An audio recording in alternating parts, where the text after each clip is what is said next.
What's up, everybody? It's your favorite show, Get a Bucket. I'm your host, Trey, and as usual, hope you're all having a wonderful, wonderful day. And I have a special guest here that's right. In fact, if you want to Google her, you can. Tykera Carter, please say what's up to the ladies and gentlemen. Hi. So nice to virtually meet everybody and for you guys to virtually meet me too. You can call me Ty, and I'm super excited to be on the show today. I am super excited for you to be on the show. So my man, my homeboy Byron put me in contact with her. Shout out to you, Byron, for the plug. And he was like, hey, she talks about the WNBA. Before he said anything else, I was like, bring her on the show because I've worn this at least the last 2 episodes I've recorded. So like I was like, I don't want to wear it again, but I'm like, all right, I'm gonna do it all. You have Just to, because, right? you know what I'm saying? Like I got Orange to. hoodie. You didn't give me the memo though that like we was wearing orange hoodie. I can throw on a gray one right quick if you want me to, like a gray shirt. I got you. Nah, you good. Represent it. I like it. I was just saying you didn't give me the memo. We could have been My fault. We can do that again another time. Matter of fact, if you want to bring me on your show, because I saw your show and I watched a little bit. I'm gonna watch the whole thing, but I loved it off break because like you started in 2020 of June, if I'm not mistaken, and I think that's around the time I kind of started doing the videos as well. And we both started talking about social issues. And I appreciated that. I was like, okay, I like the vibe that she gives off. Like, I think everybody you got to gauge stuff off vibe. So I like the vibe. I like the energy. So exactly, like, it definitely, when I thought of like this show, I was like, all right, cool. I think this one's going to be a special one. And again, I'm going to just say this right now. She might know the WNBA more than me. I'm going to say that off buck. So, it's my show, but like, hey, dog, you might look at it and be like, this might be her show today. So I'm gonna just be real with y'all. But we do have kind of an issue, right, in the NBA and the WNBA with referees. Tell me, like, do you feel like there is an issue with the referees in general? You have bad calls, we're human and stuff like that. But I know in the NBA, the playoffs, and even in the WNBA, recently, where I saw Chelsea Gray, she actually got into a little altercation with DeWanna Bonner, and they Right. didn't really talk much, and that was the technical. I'm like, really? Like that's tough. Do you feel like there's an issue with the referees in general? I think there is, and I think it's more of a discrepancy in women's basketball than there is in men's basketball as far as referees go. You hear the terminology a lot, right? Like let the girls play. Like literally, it's not fair to me for the different reasonings. I don't know. I don't know if like the NBA referees, so to speak, have a different type of training, or I don't know what it is to be a referee or to go to school for it. All I can call it is how I see it, and you do see like the differences in the way that the games are called and monitored. And you would think because of the physicality level is a lot higher for the NBA players that they would get some of these texts, or they can get away with talking to the refs a little crazy or whatever, and they're making more money. But it's the women who get texts and fined and stuff like that. Like they don't really got the money out of their pockets. So what is that doing for the women's game? It kind of hurts. And in a sense, it's like, are they supposed to dumb down their play because the refs want to call it one way? Or how do you continue to be yourself within how you play? And so I do think there is an issue with referees in particular. And for those who are watching, if you watch a women's game, yes, it's physical. Yes, they're rowdy. Yes, they get after it, but they're passionate just like a man is. And so if they can't let their passions come through in a manner where they're not disrespecting anybody, like they're going to talk like I block your shot. Yeah, I'm going to say, get that shit out of here. Like, that's okay though. And they have to be penalized for it. I think it's an issue. And I think it's one that has to be addressed and looked at more closely. But this even goes back to like, I believe it was the year that the Mystics won it. So 2019. 2019, yeah. There was like a call where girl barely touched the ref. I don't even think she touched him. This was like the finals as well.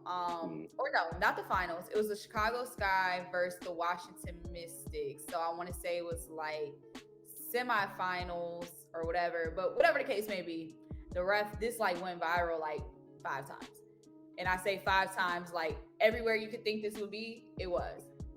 He did like a look at her like, boom, Yeah. threw her out, like for nothing though. And like, of course, that was reviewed and looked at and stuff like that. But that can cost a team a game. And it's just like, again, you don't really see that on the men's side. Of course, we do see more controversial calls and stuff like that. Like it happens, but I think it happens in the WNBA more as opposed to it does in the NBA. I like the point that you brought up when you said it really affects the WNBA players. I didn't even think about the penalty aspect, like the financial piece, right? Like that. Like we know, like the WNBA, they make less, and it's unfortunate. And it's like they make way less. It's not less. Yeah. They make millions less. So it's it's a hard slap if you get fined for something dumb. Yeah, that's a little tough. Like, because again, the play that I was talking about, all they said was I didn't foul you. Like it wasn't even too much of a back and forth. Like it was like, really, that's what we giving calls for? Like, okay. I mean, I've heard Draymond say words. I've heard Braun say words. I've heard so many NBA players say words. And the NBA players, they get away with murder. Like, Braun traveled so badly. Giannis traveled. That's not even of LeBron's stature, right? Because it's always like, there's the players who should get away with talking to the refs a little different. That's people's mindset. Okay. Yeah. But even a play, and I'm not saying that LeBron or whomever is right or wrong for that, but I think that's the mindset where people think, oh, he's LeBron, he could talk to X, Y, Z. Right. But it's even people of lower statures than that who have done some, you know what I mean? Some things where it's like, okay, ref, so that doesn't get a call, but this does. So that's more so my issue with it. Okay. See, I do you feel like it's the referee's fault primarily, or should we look at the NBA and WNBA at the selection of the refs, or even like the guidance or the guidelines they should follow? So like I'm an auditor, for example, or like at least I've done audit. I'm in internal control support. So like we got to like look at people's SOPs, like standard operating procedures, and the documentation that says what they're supposed to follow. And if that documentation is like not suitable, then like the corporation, the company is not going to do its job in these certain areas. So do you look at the NBA and the WNBA as the bigger, I guess, enemy in this issue, or is it still the referees? I would say, in a sense, we have to think about it. It can't necessarily just be the refs, because these refs that are in these games, like, they've been around for years. So It's not like they just popped up and they've been reffing, WNBA games yesterday and they just started, you know what I'm saying? So there are refs who are above the refs that we see, who they go back and they watch film with and stuff like that. That much I do know, because I know one of them. And she taught us about like the process. So they go and they review certain things, and they'll talk about it like any job where it's like, I wouldn't have necessarily called this because XYZ. So I'm just more so worried about like how much of that retention are they retaining. And then I also think like with some players, like now in this case, DeWanna Bonner and Chelsea Gray, I would say those are two players who really can't do any harm to anyone as far as like attitude and character and stuff like that. But like they also might have it out for specific players where it's like, oh, she was rude to me this game. Noted. Like, who knows? True. So I would say maybe it's like one of those full circle things where yes, you do have to evaluate at both levels and see at some point, right, if it continues to be like an ongoing issue.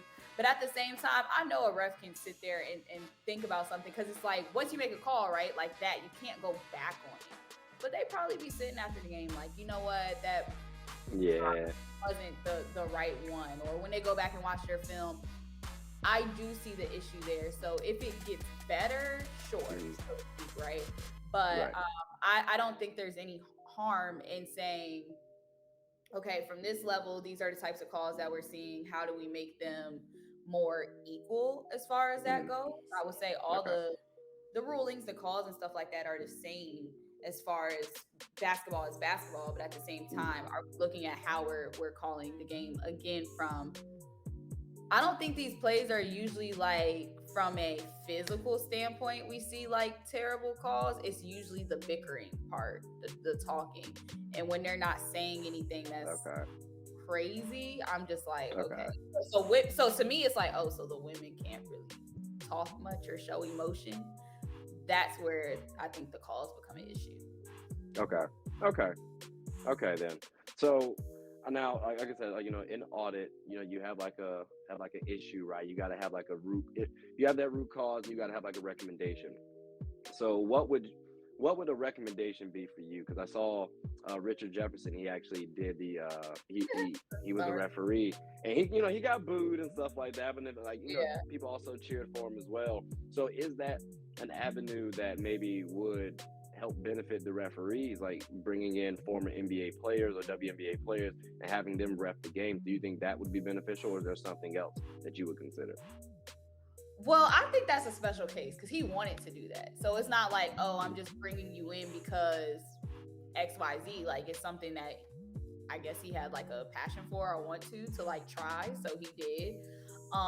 So I think in that sense, it's not like we have to bring in like a former player or something like that. Because if I do bring in a former player and she sucks, like what good did that do? But if they do have a passion for it, sort of like we see on TV where former players come back all the time and they're talking or whatever, or they're analysts or they're doing whatever the case to stick around the game, then that's cool. But other than that, you know, just because of like who they are or what they've done doesn't mean you necessarily do have those qualifications.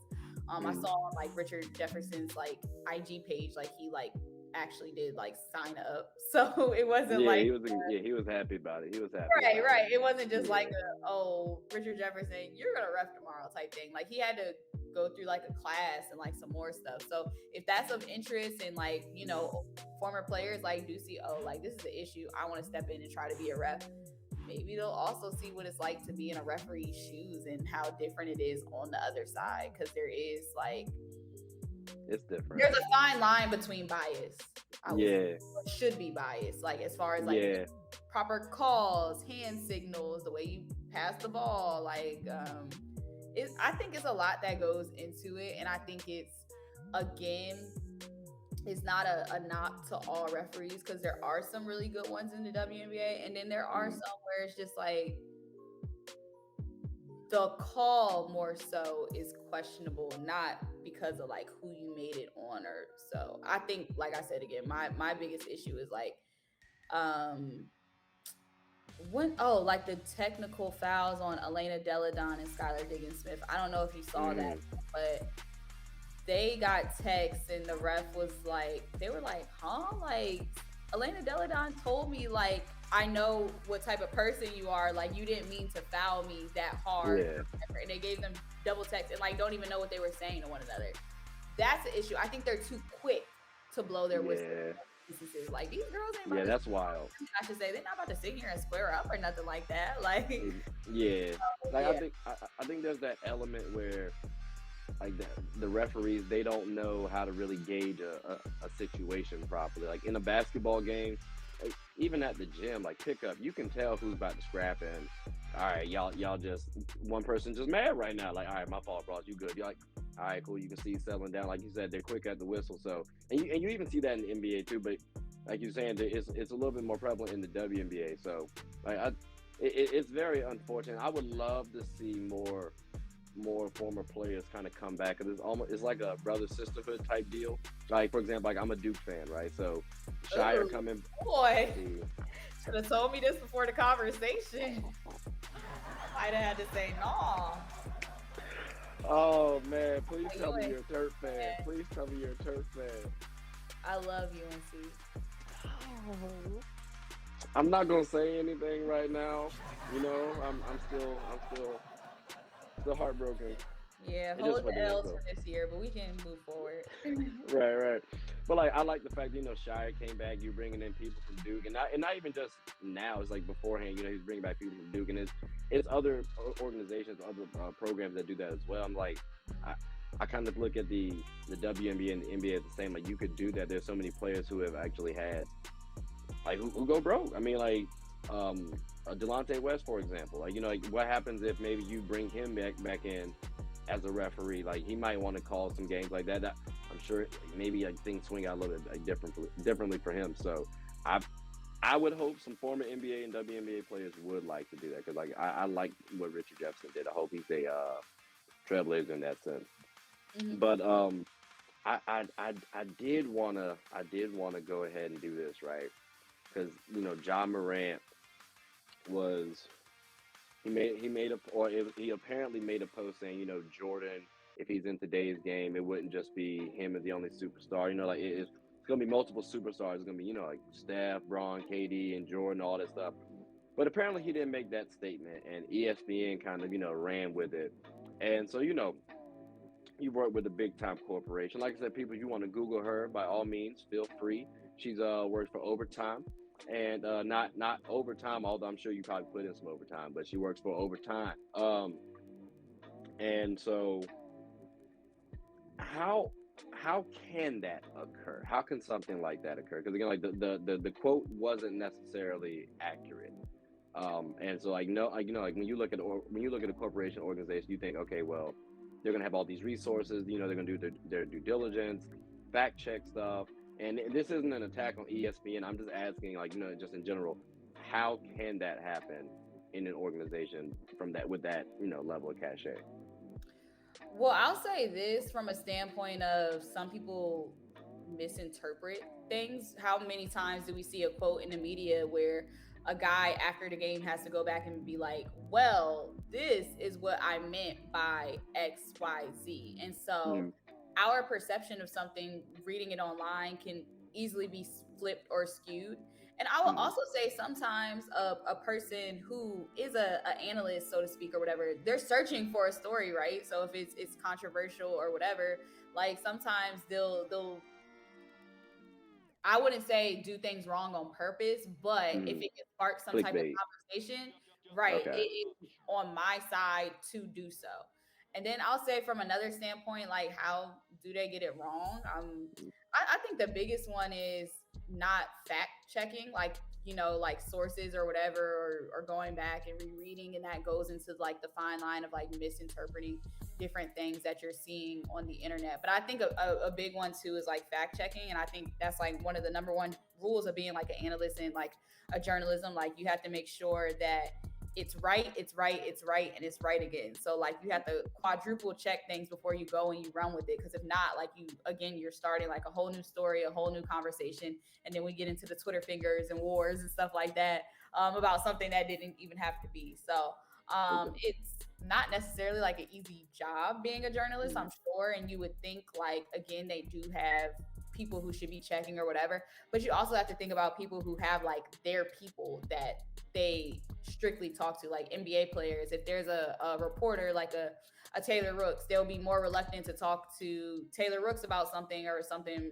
personal or whatever than, I don't know, the average Joe Schmo. Like they have their people who they feel more comfortable with as their sources because they know that they're going to get it right. okay. Okay. Now, and again, I'm not trying to cause any controversy, right? This again, no attack on ESPN or anybody like that. We're just giving out hypothetical situations. But like, I think it was big that you brought up sources because their source was what was the name called? It was Ball Sack Sports. So I've seen that on Twitter before. and so like they're usually known for memes. So it was like the clickbait thing. I wouldn't think that someone like ESPN would do a piece on like a clickbait, I guess, account. But I mean, you are trying to get views. You're trying to get people to know stuff. So I mean, that is an interesting point as well. That could have been I something. mean, Maybe it wasn't a you also have blunder. to think like when you are doing these different things, like we don't know who's behind always like pulling the stuff. Like, is it the social media team? Social media teams sometimes are. I worked in social media. A lot of these social media positions are entry level. Like, and I think a lot of people don't necessarily know that as well. Like, is it one person's job to just go and see that, and do they have somebody who's overseeing them? If they're super trusted, like at that point, do you go behind them and fact check their Yeah. work, or whatever, or you think like, okay, well, they got this. This is their job. This is their little bubble, whatever you want to call it. So I Right. also think of it in that way as far as like working on the social media side, like Okay. unless you're a manager, maybe, and even managers like you, it's easy to get stuff wrong because there's so much information out there. So you have to distinguish again the good and the bad. Like if I saw the name ball sack, I'm going to be I'm going to be a little more reluctant to like look into that, like who is this, who is behind this account, who runs it. And sometimes maybe you just drop the ball there. No pun I intended. like that. I like that. I like that. Okay. Okay. Okay. So, so they can make them. Okay. So they can make mistakes. Although I'm not in media, right? I know they have a tough job. I just wouldn't have trusted ball sack sports. I wouldn't have gone that route Listen, unless I'm I say doing. the same thing. But Yeah. it's so easy sometimes too, right? To get a little caught up in it, because sometimes the picture will be like, how many times have you clicked on like a profile, like you'll see like it'll be like some trade news and you'll think it's like Woj, Trade room. but Yeah. it'll be like Adrian Wojnarowski's Stan account. But if you don't click all the way into the page, like you don't even see that, like, oh, that's not Woj for real. Like they'll take his same picture and all that stuff. Breaking XYZ designed for X, Y, but then you read like the last part, Yeah. and the last part is some foolishness of like the Yeah. sentence. So, I mean, it's easy, I think, to again like get caught up in that. But yeah, I'm not getting over ball sack. So Yeah. Nah. Nah. Now, something though that we gotta talk about, right? Because again, people, I did state she's a WNBA SME, at least more than me. Your credentials speak higher. Now, you went to the WNBA All-Star game, if I'm not mistaken, for this year. Now I watched the game. I rewatched the highlights. But for those who didn't watch it, right? Like, paint a picture for them. Get them there. Like what was it like? What was the atmosphere like? Like, give us just a little peek see at the live performance. Okay, well, the live performance was amazing as far as like there was groups of AAU kids, so they were there for the weekend already for Nike Nationals in Chicago. So it was so fitting that they got to be there and be a part of it and see like the different players and stuff like that. For the live performance, Chance the Rapper's little brother was a performer. They had Mulatto, I was about to say Big Lotto, and then they had Chance the Rapper who came out and performed as well. And that was like a whole, I think it was a time full of fun or whatever. Like the AU kids and their parents got to be a part of it. Their coaches, it was like a crowd of people. Again, the players and sort of media were more so in like a different section, but still like a part of it where, they could kind of party together. And Yeah. it was fun. I think to me, it was a success the way that it was ran, how they were able to get these different players to come out and be able to interact with like the AAU kids, but also at the same time just be accessible. Yeah. And also having Chance the Rapper was very cool. He came out in like a Brittany Griner jersey, which I'm sure wasn't planned from a standpoint with like the league. Like that was something he was passionate about in front of that crowd of people. And there was multiple times during the concert where he just sort of stopped and he was like, "Free Brittany Griner," and that was like the message that he wanted to send, but also be him and rock out. So it was very cool. Nah, that's dope. That's dope, and I love the fact that they even the women like wore the Brittany Griner jerseys. Like free BG. That's Right. been promoted all throughout the entire season. So Right. I love that fact. I'm a big BG fan. Big BG fan. Yeah. Yeah. Like so, Yeah. it's unfortunate. Like 10 years over some cards. That's that's wild. That's wild. But that's it's another story for another day. Right. But tell me this: what was? Because I saw Sylvia Fowles like dunk the ball. I got hype, and I'm in the comfort of my own home. So like I saw the crowd, it was excited. But like what was? Give me the vibe of the bench for her team. Like how was that? I think that was the best moment for me. It's crazy, and I think a lot of people watched her do that, and they were like, "Bro, you dunked it. Like, no way you're retiring after this season. Like, you dunked it with ease too. You know, so it was like, of course, it was like a beautiful moment because this was her very last All-Star game. But at the same time, it was just like, you see how incredible of a player Sylvia Fowles is. People who personally know her and those who like have worked with her throughout the league know how much of an even better person she is. So for her to have that moment in like a sold out arena, I would definitely say was super priceless. And like, yeah, for those who like had that energy at home, if you were there in that arena, like they erupted. That A. And I love too. It was like she hits a three at the beginning, right, and then she gets Right. the steal and the Yep, dunk, she right, opened it up with the and three. it's all in Chicago, which is where she was drafted from. So I'm like, Right. man, I love that. It's a perfect It was bittersweet super way full to end. circle. Right, right. Yeah, I'm like, dang, you easily got 2 years left. Like what? Oh yeah, if Like she wanted to, I would say even three. Like Sylvia Fowles is that, but at the same time, you know, gotta just shout her out for all that she's done for women's basketball. I would say at like just consistently being dominant in that position, yeah, Sylvia is like one of a kind. You don't see that every day. She's massive on the inside. Again, hitting threes in the All-Star game, like what in the world? But at the same time, like even better person. And you know, I'm blessed that like I got to just be around her. Not even at All-Star, but like when I was working with like the league as like a project employee and stuff like that. She's easily like one of the nicest people that like you'll encounter as far as like just saying hello to everybody. Being, I don't know, just friendly, like human. Like she's yeah. super dope when it comes to those things and just being herself really.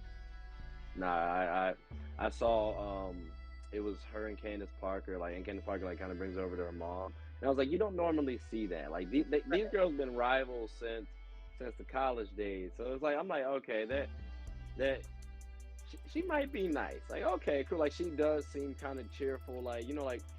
And when you just look at it, it's like, oh, she's a sinner. She might be a little mean. Like I feel like her and Jonquel, Oh, they're like she's so really nice sweet. players. Like they just really seem nice. So I'm gonna miss her. I can't even lie to you, man. I can't even lie to you. Now, what was your most exciting moment at the WNBA All-Star game? Most exciting. That's a tough one. Um, dang, that's hard. I want to say honestly, like the dunk or when after the game. So this was like still in the arena and stuff like that, and seeing like Candace Parker. She was trying to exit, and all these girls sort of like surrounded her. And I got like video of her like signing all these basketballs. She's signing shoes. She's taking pictures of people. Like they're like Candace. Like she probably didn't even know like which way it was all coming from. I think that was beautiful because again, another hometown hero, so to speak, and she's there balling out in the All-Star game, and then all these people like showing her the most love and what she's deserving of. So Okay. I enjoyed that moment. So that was obviously like after, but it was like I captured some of it on video and just kind of like, Yeah. and I was like, damn, like that's Candy. So Yeah, nah, she good. She good people. She good people. Although she came to the Mystics and she ain't showed me no love. But it's cool, Candace. I still rock with you, baby. I still rock. You're still my favorite player. It's alright. It's alright. Now, do you have a celebrity moment at the game? Like, did you have any celebrity interactions? Like maybe you met Chance the Rapper, or like anybody well, like. I met him last year. Like I partied with him like last. She went like I met him last year. He old. I mean, Dang, she big time. She big time. I mean, to put it into perspective, like I worked for the WNBA for the 24th and 25th season. So I was there during the bubble, but I wasn't in the bubble. I was working from home. Then the 25th season, I went to the playoffs, the semifinals, and all that stuff when he was there, like consistently. So I luckily like I've been able to bump into him like a few times now, and it's just like, yeah. So not him necessarily. Okay. Celebrity wise, Cheryl Swoops, like that was super cool. She didn't. I don't think she came to the W25 when we had it a season ago. So I actually had like a TikTok video go viral because I did a voiceover of how like Cheryl Swoops like a fan had brought the air swoops to the game, and she saw Cheryl, and Cheryl like signed the air swoops for her or whatever. So I got like all the behind the scenes of that and like posted it on my TikTok. It got like tough. Yeah, it got like 62K views and like maybe like 10,000 likes, something like that. Like it was like a cool moment. No, that's tough, bro. Dang. Like that's smooth. So did you? All right, so I gotta make this transition because I want to talk about Ryan Howard real quick because I think Ryan got like a little bit of Cheryl Swoop's game. How would you? That's okay. So like, how big are you on Ryan? Because I wasn't expecting the Dream to sniff the playoffs at all.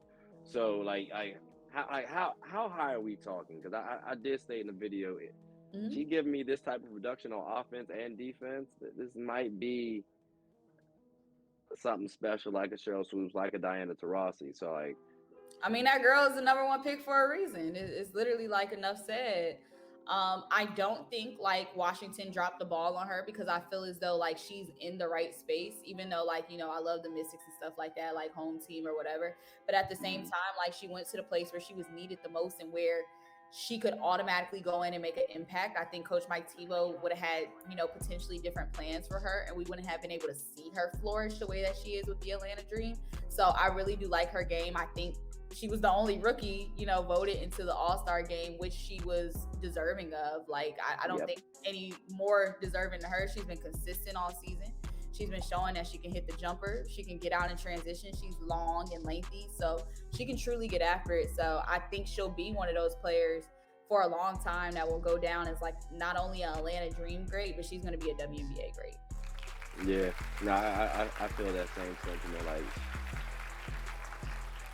it's so tough because I want to see her with Elena Delle Donne. Like, bro, that duo would be wild.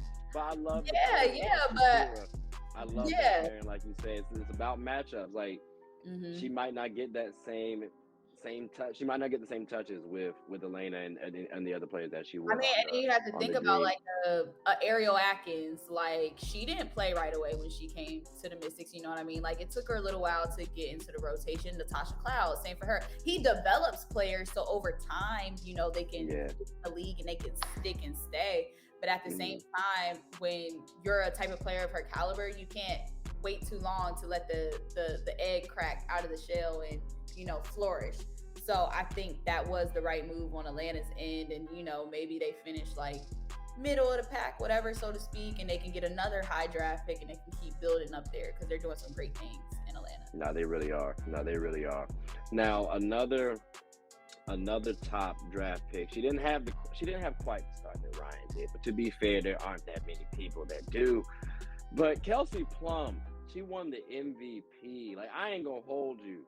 I didn't think Plums was gonna do it. Like, I was quite surprised. Kelsey, hey, I'm being honest. You know what I mean? I gotta keep the same energy. Were you also surprised that Kelsey was going to win it? And I'm talking about before the game started. Like, did you have any inkling that Kelsey had a shot? Because, you know, we got Candace Parker, Asia Wilson, Breanna Stewart, like so many players. Even Sylvia Fowles could have snuck one. So I mean, I'm not gonna lie, I wrote down like I had done a poll on like when I was working for Overtime for the Overtime WBB page, like, do you think like she'll win? And a lot of people voted no, but I was on the yes side randomly because she's super competitive. So I knew she wasn't coming into like the All-Star game like BSing. Like, she wanted to win MVP. It wasn't like you know, a lot of people go into the All-Star game like they just try and have fun, whatever. Like, I get a few steals here and there. Like, maybe I dunk it. You know, I'm putting on for the fans. Like, she wanted to win that. So I think personally, like, from the poll standpoint, did I think like out of the players that I put on the poll, would she win? Yes. But from like going into it, thinking about it, nah. I don't think many people saw Kelsey Plum like winning it. But when she did, it wasn't like a shocker to me because, again, like, she's competitive. She wants to score. Like, she wants to by any means like win, whatever that looks like for her. And she's had a tough road. She wasn't always this player that she was today. And from the WNBA, so to speak, of course, we already knew what type of damage that she did in college. But her gay career, it didn't start out like all rainbows and butterflies. Like it took her some time to get to this point, and she's trying to maximize that. Yep. Man, I'll say this: she has. I think she's fallen in the right situation. I want to see like it. For me, she's a guard, so I gotta get that. I need her to do more playmaking. Right now, she has the luxury of having Jackie Young on the squad, and she's doing more of the playmaking. So like, if she can do that, if she can show me more playmaking, I think for me as a guard, that'll kind of take her to that next level. Again, for me, she's a talent though. She's a talent, and I do like the energy out there. I would think. I was hoping for Enrique to win it. I ain't gonna hold you. I think she wasn't gonna win it because she did it the year before. I mean, it's very rare that you go back to back All-Star games. Yeah. I would have bet Candace Parker as well, just because it's hometown. I thought Jonquel was gonna win it because she was a little upset about the previous year in Vegas where they gave it to Enrique and not her. So I thought she was coming back on like some vengeance, but I think Jonquel's thinking long term. I really think so, because like early in the season she was starting a little slow. And I think she ramped it up, and I think she's waiting for that playoff run. I think last year, bro, she just gave out. She just gassed out, and it just didn't end well. So that's my assumption. I could be wrong. I mean, I wouldn't say that, but it's very tough to have the perfect fairy tale season. Connecticut blew through everybody. They got to this point where Chicago was hot and nothing was stopping Chicago but Chicago. And obviously Chicago didn't stop themselves. They went on to win it. And I think when it came to that point, with the Connecticut Sun, the only thing that was holding them back was their selves. They couldn't answer the call. Alyssa Thomas came back at a very weird time. I think that kind of threw off a tad. And they were trying to work her into the lineup at the same time. Not to say that she didn't have some great games, but at the same time, that can kind of, it can throw you off. Like I thought for a second they might be able to I thought they might be able to utilize her, like inserting her late as like, okay, it's going to throw off the Chicago sky. But Candace Parker, Vandersloot, they can kind of keep the team like together. So I thought that was really the key thing for them. So yeah, like it was their championship to lose. And speaking of championships and finals, do you have a finals prediction for this year? Like at the start, I said Chicago Sky versus my Los Angeles Sparks. So I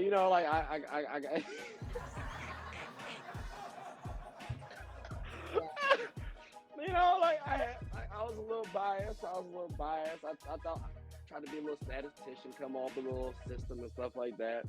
And I was surprised myself. Like no lie, the facial expression you gave was what I did as well. But hey, I made the video, and we're here now. So that was my prediction.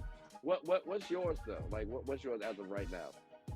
I can say as of right now, I can see the Chicago Sky, and I'm gonna throw it out there. Who knows? Maybe the Mystics will make a run. That's tough. That's tough. Cause so I think the Mystics and the Storm have a fair shot at making it to the finals. I think for the Storm right now, though, I mean, and this is right now, but they are very inconsistent. There's been a lot of ups and downs with the Storm this year, where it's like, okay, Breonna Stewart will have this amazing game, then maybe Jewel Lloyd, but obviously this is Sue's last season. She might be a tad off, here and there. I think they lack a deep bench, and I think benches are what's going to be like that difference maker. And I also think the Mystics don't have that great of a bench, but they've been reserving Elena, right, all season. She might not play 2 games in a row, but she might play when they're spectacular. But I also think it's going to come down to like who can close out games, and I don't think the Mystics are like great closers in close game settings. Like if they have to if they're gonna win, like they have to jump out on somebody. They can't let it be decided by like a 1 to 2 points type thing. But I'm also going to and thinking about what they were able to do last year on a very short roster, and they only missed the playoffs by one game. And they didn't have the pieces that they have. They didn't have Alicia Clark. They didn't have Elena Deladon. And still they were in that position to damn near win and make it in. So I don't doubt Coach Tebow in that sense, because I think like he's been doing this long enough and he sort of knows what he's doing when it comes to that aspect. So that's why I could see them making a little run. Okay. See, I'm a big Stewie fan, right? And I hear you on the Mystics. I've been to a couple of games, and actually, they won a close game, but like it was against the Sky too. But I feel like they play up to the level of competition sometimes, and like for me, I'm like that's I think inconsistent on that regard. Like, okay, well, you might play against a team who's lower than you, and then you get a little sloppy, and then they end up beating you. Like, all right, I can see that happen with the Mystics. Whereas with the Storm, because it's Sue Bird, I give her that respect. So it come playoff time, I'm expecting her to kind of ramp it up. Like physical, like she might not be the same, but you still got that experience, the cerebral, and she can still boogie. So and then again, you factored in Stewie, and then you got Jewel Lloyd, who's a bucket quality two-way defender from a two-way player, and you got Tina Charles off the bench. Like I'm still. I can't talk. But I'm like, what Tina Charles are you gonna get? She's nice. She just had an amazing game. She's coming off of I don't remember how many points she had, but she had a double like off the bench. Yeah. Good. But like sometimes this season in particular, and she has her reasons. She's been a little up and down. I feel that, and I'm thinking maybe an iron sharpens iron type of scenario. Cause you have Sue Bird, like they have that championship pedigree over there, like they have that like experience. You got that level of respect where I think Tina will kind of just hoop. And I know early on it was like she was like, and I'm talking about on the Storm. But I'm thinking right now and going forward, she's gonna catch her swing, not doing what she did the previous game. Now I also forgot to stat myself on the previous game. I remember she got double, but I can't say she's gonna do that. But I don't need her to do that on this squad. I need her to give me a solid 10 to 12, 5 rebounds, call it a day. Give me what you're going to give. She's going to give me more than 5 on the boards, though. I just said, like, that's the bait. Like, that's bare minimum. That's all I ask for. Like, you do more, appreciate you. Like, so much. Because she's a whole bucket, bro. Like, she can do so much on the court. But like you said, too, though, this year has been a little inconsistent as well. So, but that's the reason why I say the Storm. Do you have any woes with the Aces and the Sun? Because again, we saw them here last year, and then we didn't really see them in the finals. So it's tough, man, because it's been like the Aces are that team where they just can't get over the hump. They went to the finals in 2020, lost. Last year, they went to the semifinals 2021, lost. This year, they already clinched a spot in the playoffs. Like, they're consistent with making the playoffs, getting there, doing what they got to do.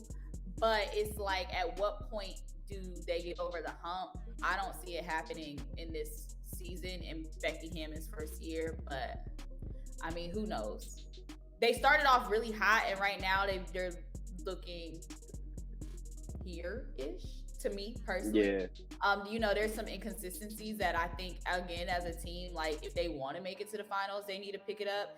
They're not always the sharpest, I would say, defensively. And then also, with there being so many weapons now, Kelsey Plum has emerged as this great scorer, so to speak, or whatever, and you have Asia Wilson and stuff like that. It's not enough basketballs to go around for everyone, right? So that has gotten them, I think, in some positions where it's like, okay, so who is scoring in this instance or whatever, and how do we find that balance? Jackie Young has had her great games, and then maybe Tykera Hamby's not getting a touch. But now when she's absurded into, she's been 6 women, now she's in the starting lineup consistently.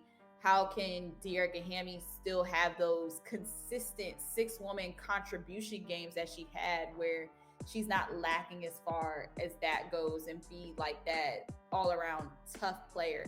And so I think sometimes when it comes to the Aces, like the role play, It's a little hard to distinguish because everybody is so good, but it's like, can you be really good at what you do without messing up the flow of someone else? That's the best way I can put it. I can see that. I can see that. I never liked the fact that they let go of Liz Cambage. I felt like they should have kept her. No. So hear me out. Here's why I say that. I like Asia at the 4. Like now, she's proven she's good. Like she's handling the 4 down at the 5.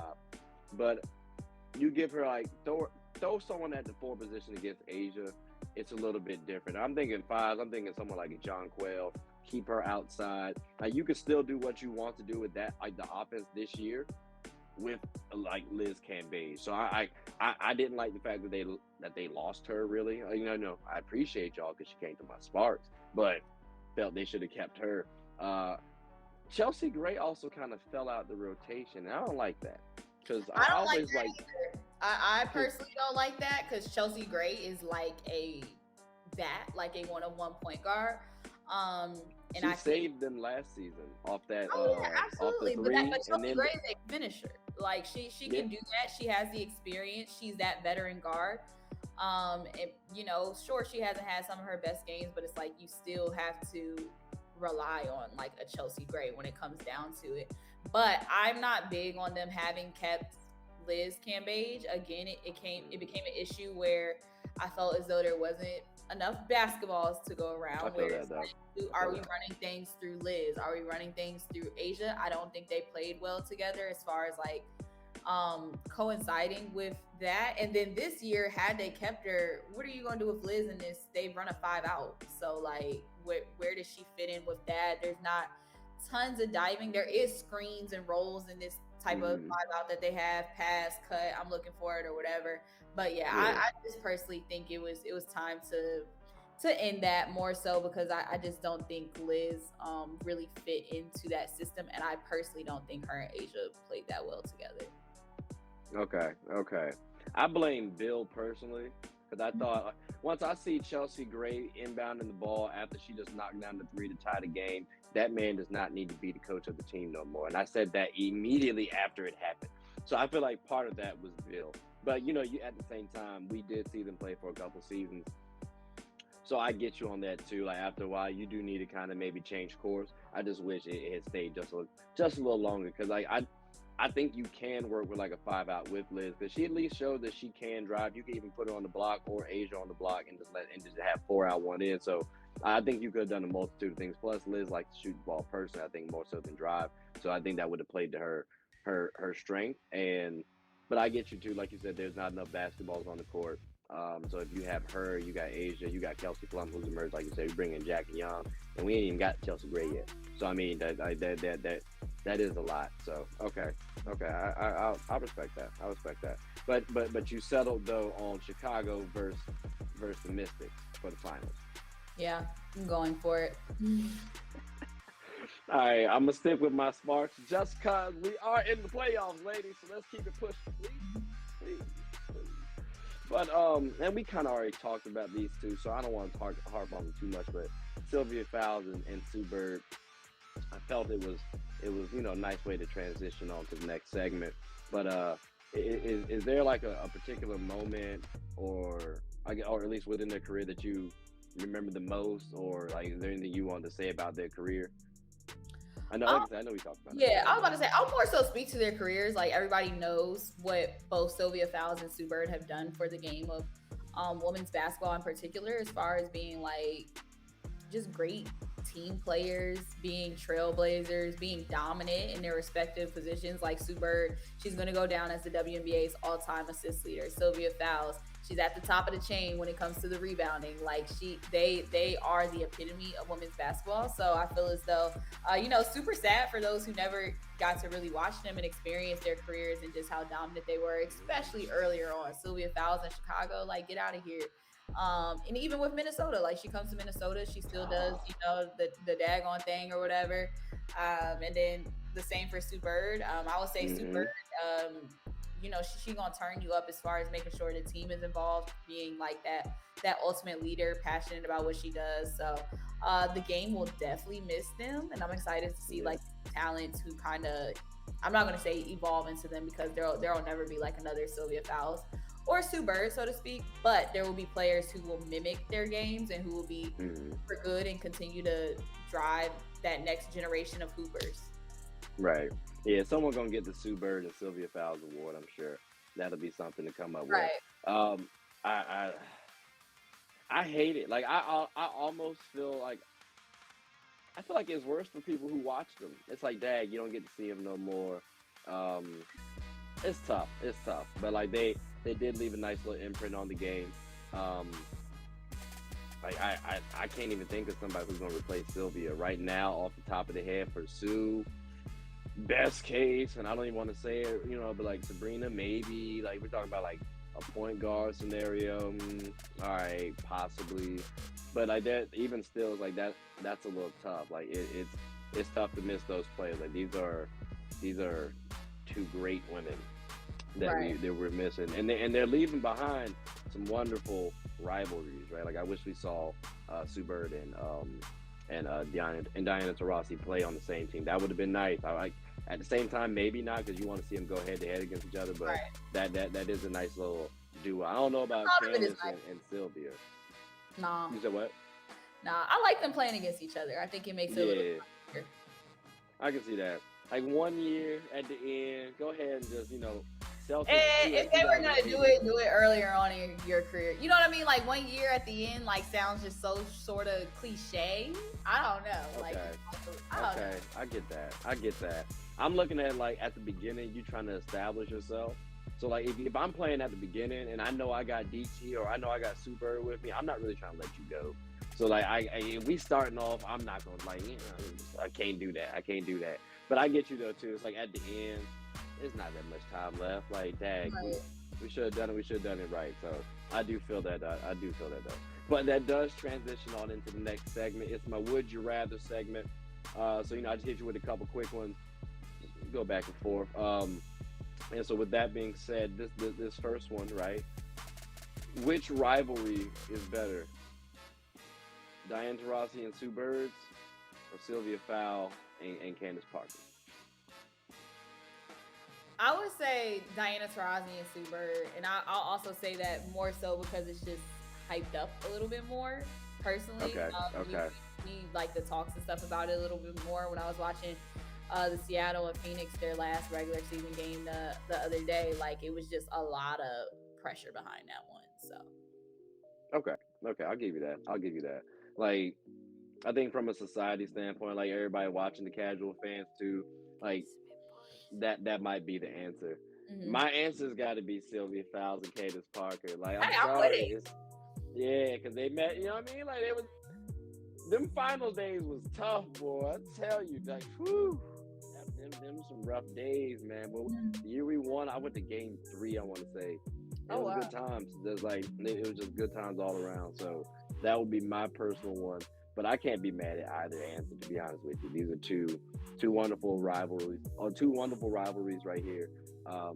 It's a shame we're going to lose them. Maybe we can get a little Candace Parker, Diana Taurasi rivalry going on. I don't know. They did meet in the finals. Well, they had it last year, so we'll see. I'm about to say we can try to do something like that. Now, in a 1-versus-1, we got Kelsey Plum or Sabrina Ionescu. Who you taking? I think I'm personally going to go with Kelsey Plum. Kels? What puts Plum over Sabrina for you? Again, I think it's the competitiveness in Kelsey Plum, where I think she's a little more like, I'm going to go at you than Sabrina Ionescu. And then also we saw how Kelsey Plum played on that 3-versus-3 team when she was in the one-on-one settings against players. And I think she has a little bit more of a bag to her as far as that goes. I think Sabrina Ionescu plays better when people is creating for her, and I think Kelsey Plum does a better job of creating her own shot. With the New York Liberty, Sabrina Ionescu is coming off tons of screens and stuff and getting the basketball back after it. Kelsey Plum, I think she's just trying to go at you a little bit more. Yeah, no, she does. That's crazy. I went to the Liberty Mystics game, and she was doing just that, coming off screens, passing the ball off. Now she did drive, she did. Yeah, drive a little bit. I would agree with you on that one. I might have to go Sabrina though. This is just bias though. It's just bias. I'm a Kobe fan, so she trained with Kobe. I gotta rock with Sabrina. But that's I can't be mad. I understand Kelsey, like you said. It's interesting. You think she's more aggressive, or I guess more competitive than Sabrina. I wouldn't have thought that. So that's an interesting one. I think so personally, but all right. So the next one we got here, A'ja Wilson versus Jonquel Jones. Like that, that's a tough one. That is a tough one. Who you rocking with? Wow. That's really hard. I think I'm gonna go with A'ja Wilson. What was your reason? Okay, so I choose A'ja Wilson for this one because if she misses, I think she'll have the upper hand of trying to go and rebound and get after her own shot. As far as like A'ja Wilson is very dominant on the board. But I also think A'ja Wilson, like, I don't know. She's improved like her 3-point shot. She's not necessarily the best at creating her own shot and like a one-on-one setting, but I think it's been improvement in it. I think that free throw line extended area is where she really gets busy at. So if she can get to her spots, I think she's a little more automatic than JJ. But I love I love Jonquel so much. That was a hard one. See, I might have to go Jonquel. I might have to, just because from a boogie woogie standpoint, I feel like her game is more suited for the one-on-one with, like, especially it's just straight one, like no help side, no help defense. Like what? Oh, cool. And then we got 6'6" versus A'ja's 6'4". I don't know why I was giving her neck of Ogumake's height, but like 6'4", 6'2", like 2 inches. That's not that big of a deal. But for real, like. Stand find someone that's 2 inches taller than you can be like, damn, all right, it is a little bit of a gap. So like, that's true. So like, and she can shoot better than A'ja. Now from the mid range, I don't know about, but from that 3-ball, that's true. There's no lie. I'm leaning that. Yeah, I'm leaning that way too. But I like that hustle part as well, because it's not like Jonquel's a knockdown shooter. Like I wouldn't put her in that upper echelon, but she's a good shooter though. So you missed the shot. A'ja could kind of get the loose ball a little better. And in a one-on-one, there's a lot of space. So, I mean, you do got to use your mobility. So I did like that answer. I'm not going to lie to you. I almost said, all right, I might go A'ja actually. But I had to stick with Jonquel. But I'm not mad at that though. I like that one. Now, we're going to hit, this is the last one. I figured, we do something a little different. So as the head coaches, right, you got James Wade or Becky Hammond. Who you going for? James Wade. Easy. That fast? I like James Wade. I like what he's been able to do with the Chicago Sky. Moments last year where people didn't know what the hell he was doing. He was putting it together. Like, he was making coach and GM moves that needed to be made, and he built that team into a championship squad. You went and you go and you get the best player, my GOAT, Candace Parker. Like, I like him. I like what he's able to build. I like how he's molding the team. You keep Dana Evans around and you let her shine from off the bench and do the little things that you need. You snatch up Emma Mieseman in the off season. My poor Mystics. But at the same time, I like James Wade. I think Becky Hammond is great. She's going to be great. But at the same time, she'll have to prove herself still. So I love what she's been able to do thus far with the Aces, but I'm going with James Wade for now. I think it's Becky Hammond is not even close. No, I'm playing. It's James Wade. I was trying to do something controversial. I was like, I don't have anything. Best thing I can say is, she was in the NBA. That's the best thing I can say. Like, she trained under Pop, which does count though. Becky. That is great. Like, that's right. Yeah, but Derek Fisher, he was under Phil Jackson for 5 seasons. We saw how that treated us. So it don't really translate all the time. But I do like the fact that Becky, I think she has a good team, and so I almost want to say she's supposed to do what she's doing. But I will give her credit. Sure. Yeah, but I will give her credit though. The Aces to me give off like a little different vibe. Like I have a little more hope now for them opposed to the Sun. Like and that I hate saying that too because the Sun give them a dynamic guard. Let Arike slide over there right quick.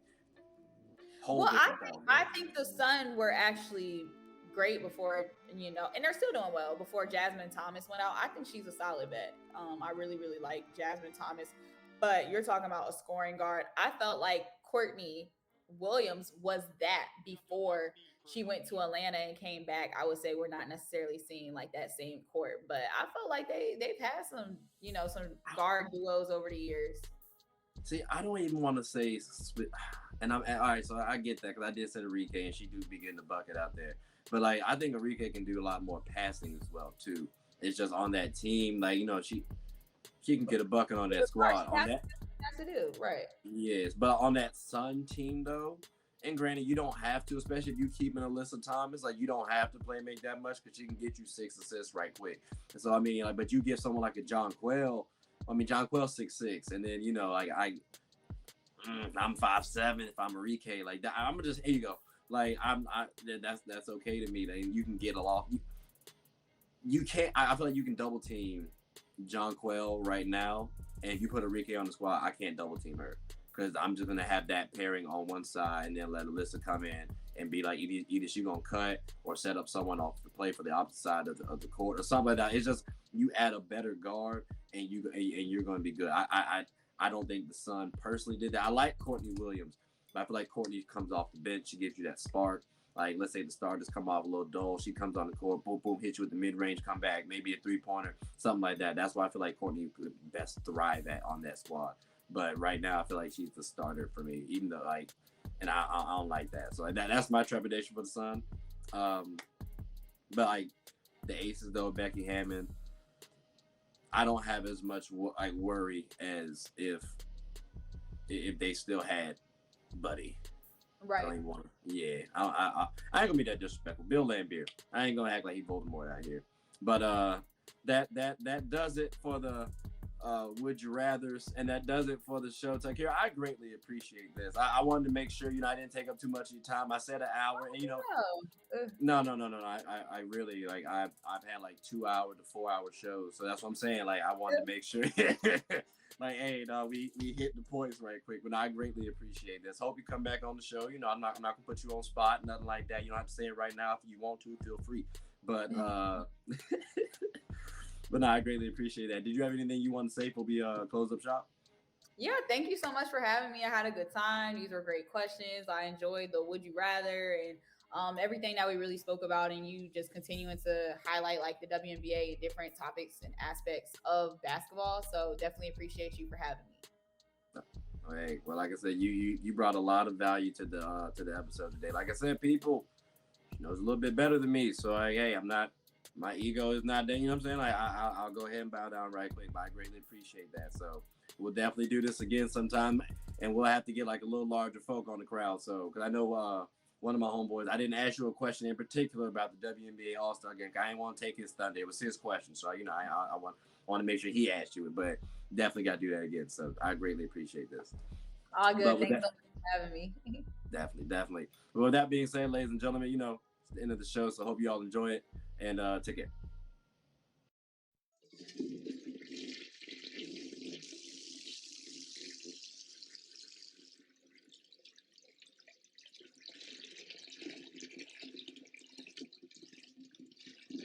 Oh, I did not know you guys were still here. As you can see, we're at the back end of the show. No pun intended, but look, hope you all enjoyed it. And before you go, please subscribe to the YouTube channel, follow the IG account, share the content to anybody who's anybody. And most importantly, leave your thoughts and comments below. But I gotta go back and play Buddy in 2K, so let me unmute him real quick. Excuse me. Hey, boss, I'm back. Nah, you better catch this word. We get